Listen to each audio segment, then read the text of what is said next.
Greetings. I want to talk to you today about breathing. Most of us don't breathe correctly, and it creates an ill effect in our bodies. And so I really wanted to hop on here and share what I know so that you're aware of it and you can start to shift. It's a very, very simple thing to do. But first, I want to explain what I mean. We all know that if we don't breathe, we're going to die, right? Oxygen is very, very, very important. Oxygen needs to be delivered to our cells or else we cease to live. But the off gas, the carbon dioxide, we mostly associate that as a waste gas. It's the waste product of metabolism for our fat and carbohydrates. And it's the thing we exhale. And most of us believe that a big breath, making sure we get plenty of oxygen in our body is super important. And paradoxically, it's more important to breathe light because what actually delivers oxygen to our cells from our red blood cells is the buildup of carbon dioxide. So when we are breathing with high volume or high frequency, we are not allowing the carbon dioxide to build up in our body, and we're not delivering an optimum amount of oxygen to our cells, our muscles, our organs, our heart, our brain. And the result is pretty tragic. It's devastating, and it's so unnecessary. So I wanted to share what I know so that you can shift if there's an issue. We know that we don't have good oxygen exchange from our red blood cells to our tissues if we're exhausted all the time. Another symptom would be we can't lose weight. Our metabolism is trashed. If we try to scale a flight of stairs, we huff and puff. If we're doing anything vigorous, we lose our calm breath. We start to breathe more vigorously. If you're doing something simple and you catch yourself, huffing and puffing, it means that it's time to shift the way you breathe. It's time to train yourself to breathe differently so your cardiovascular health, your tolerance for carbon dioxide gets better. What I mean by that is when we build up carbon dioxide in our system, there's receptor sites in our brains that have a threshold for carbon dioxide, and we want to make sure that we have a high tolerance for it so that the body's used to having plenty of carbon dioxide in the body so oxygen gets delivered to our tissues. When we are deprived of oxygen, the body signals us to breathe more frequently.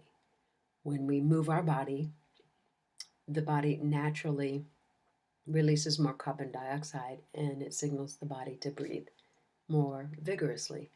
If we have taken the time to build our threshold for carbon dioxide to a very high level, we don't get winded when we move. We have more oxygen available in the tissues and we have greater fitness. We have greater health. We have more energy. We just thrive. It's better and it's easy to fix.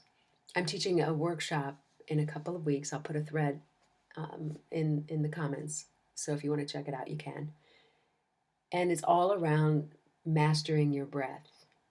And if you have dysfunctional breathing patterns, you will have issues in your physical health, your mental and emotional health too.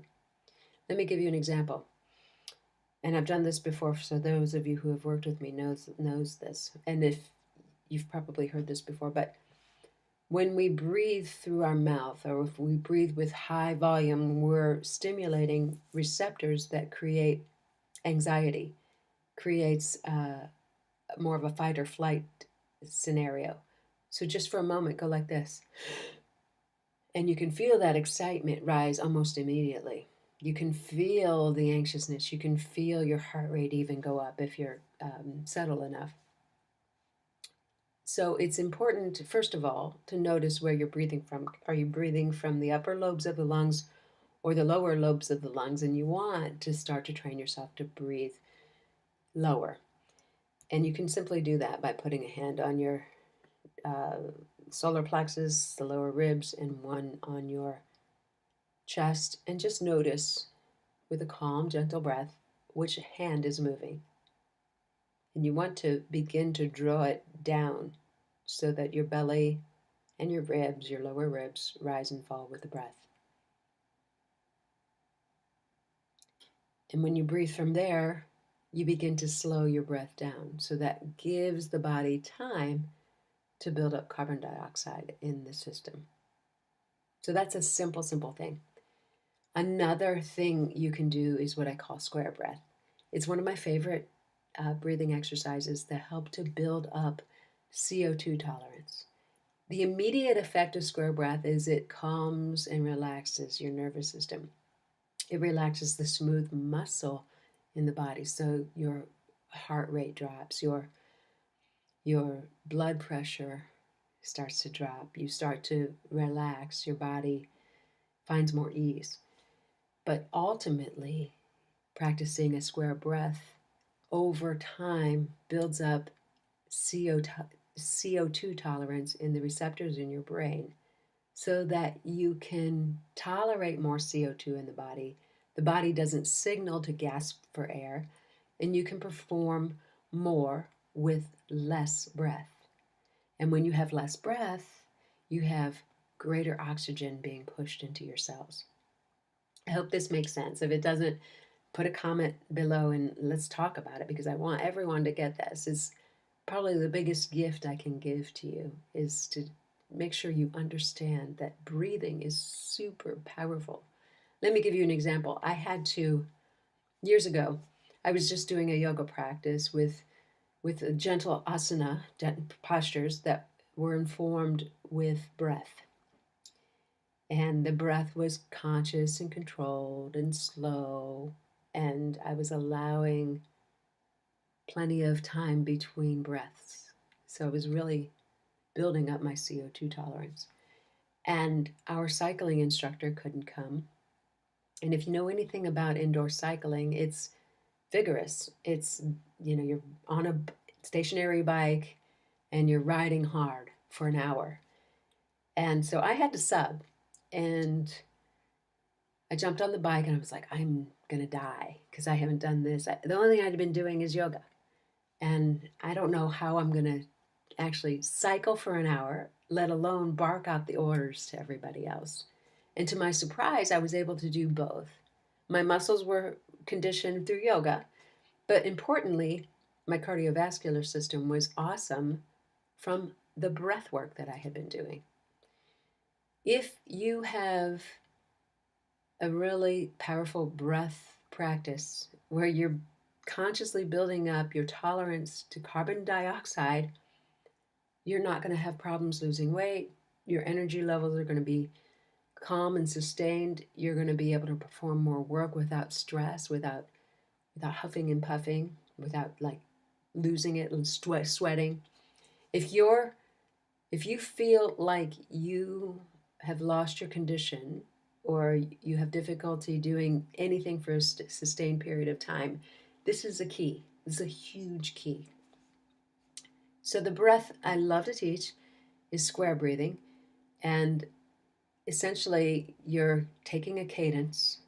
Maybe a cadence is 1 beat per second, and you inhale for a certain period of time. If you're really deconditioned, it might be two seconds. A lot of folks start at 4.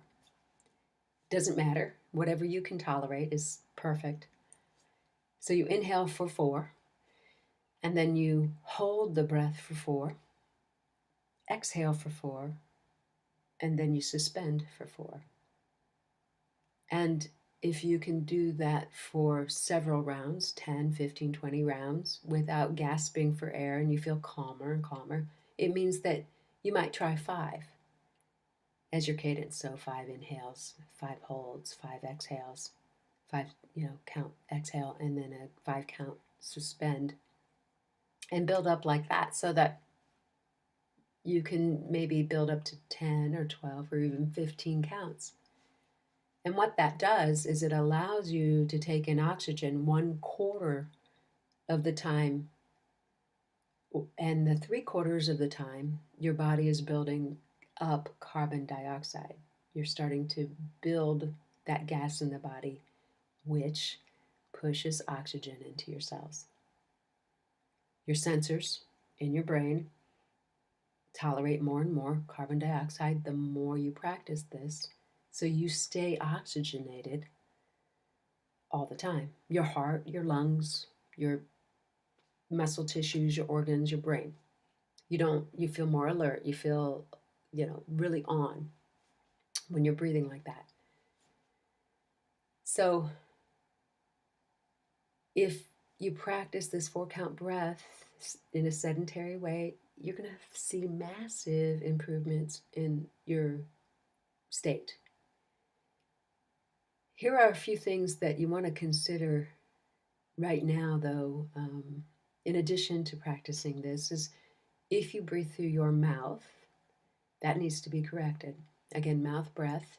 If you just take a moment to breathe through your mouth and inhale, you can feel the breath moving into the upper lobes of the lungs, first of all, which the receptors create that anxiety, that anxiousness, that fight or flight.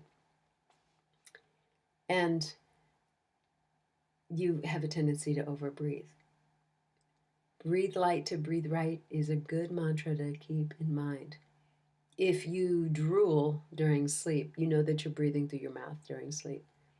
When you start to allow your mouth to stay closed and breathe through your nostrils, it makes a huge, huge difference. If you talk for a living, like right now, I've been talking for a while, and I can feel my need. It's very subtle, but I can feel my need to kind of gasp for air a little bit. So if you talk for a living, it's so very important to practice breathing for CO2 tolerance. If you don't talk for a living, but you talk a lot, again, same thing. You just really want to take care of that. In the workshop that I'm going to be teaching, we're going to take that 4-count breath and we're going to move with it. So now the body is creating more CO2 because that's what happens when you move. It's the byproduct of burning fat and carbohydrates, right? Which is how we lose weight. So movement and allowing your breath to really cooperate with that. And folks that participate in this workshop are going to really get how to build up their athleticism through breath, their ability to just perform more work, their ability to have more energy throughout the day. It's so powerful. It's so important. I welcome any comments. If you are unclear about this, please reach out. It's my gift to you. It's probably the most powerful gift I can give to you for the season. And I hope you take it and use it and play with it. Try the 4-count breath. Inhale for 4. Hold for 4. Exhale for 4. And suspend for 4. And sit and count those and make sure that you can do 10, 15, 20 of those. And then move up to 5. At any point you have any questions, again, please reach out. I don't want you to be confused about this. And I also, if it feels weird or if it feels awkward or something doesn't seem right, I want to make sure that you get supported. So let me know.